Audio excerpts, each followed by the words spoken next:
Ahojte, dneska si ukážeme, ako prijať Bitcoin a vygenerovať adresu v aplikácii Trezor Suite s prepojením na hardwareovú peňaženku Trezor.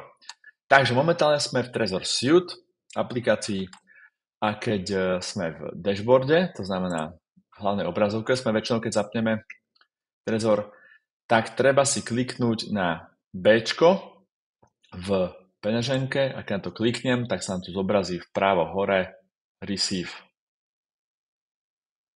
Tuto je Receive prijať, na to klikneme a necháme si vygenerovať Show Full Address. To znamená, klikneme a momentálne nám to vytvorí adresu, ktorá je tuto.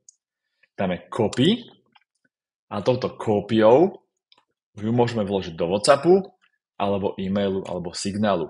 Takto vlastne pošleme človeku, ktorý nám má poslať Bitcoin, túto adresu a tým pádom, keď nám to pošle ten Bitcoin, tak ho dostaneme správne. Alebo keď tá osoba je pri nás, tak je možné zoskenovať priamo z peňaženky mobilu napríklad tento QR kód a tým pádom tá adresa sa priamo zapíše do peňaženky. Takže takouto formou to spravíme. Samozrejme ešte dobre na hardwareovej peňaženke Trezor potvrdiť túto adresu confirm alebo potvrdiť a tým pádom je všetko v poriadku. Dáme copy a máme to. A tá adresa potom sa tu zobrazuje ako unused, to znamená ešte nie je použitá. Takže keď potom príde na ňu Bitcoin, tak už tam bude napísaná aj suma, koľko to bolo. Ešte dobre vedieť, že keď klikneme na to Bčko ešte raz, tak tu potom budeme mať dole transactions, jednotlivé transakcie, teraz tu nemám transakcie a budete ich vidieť. Ešte tu druhá možnosť a to je otvorenie hardwareovej peňaženky, passphrázovej peňaženky, takže dám šipku dole, dáme otvoriť, že passphrase wallet, tuto, alebo passphrázová peňaženka po česky a tu bude, že open previously used. Na to klikneme, napíšeme passpfrázu.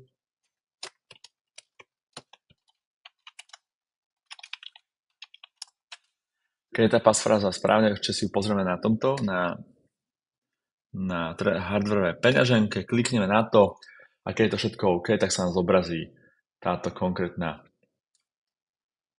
passphrázová peňaženka. Ešte potom niekedy sa možno pýta na tom hardveri, že či popisky alebo labeling umožní tam, že áno. A teraz, keď zase dám na Bčko, tak vpravo hore môžem dať receive a tu dole môžete vidieť potom transakcie, ktoré by prišli. Takže toto Bčko, keď sa klikne, tak potom môžete prijímať tie adresy. Dobre, takže je to úplne jedno, či to použijete s passphrázovou alebo to druhou peňaženkou. Takže asi tak. Takže teším sa na vás. Robíme pre vás videá na Hodly Podly platforme, ktoré vás majú učiť na to, aby ste si vybudovali svoje bitcoinové empire, čiže impérium. Majte sa pekne, ďakujem za pozornosť. Čaute.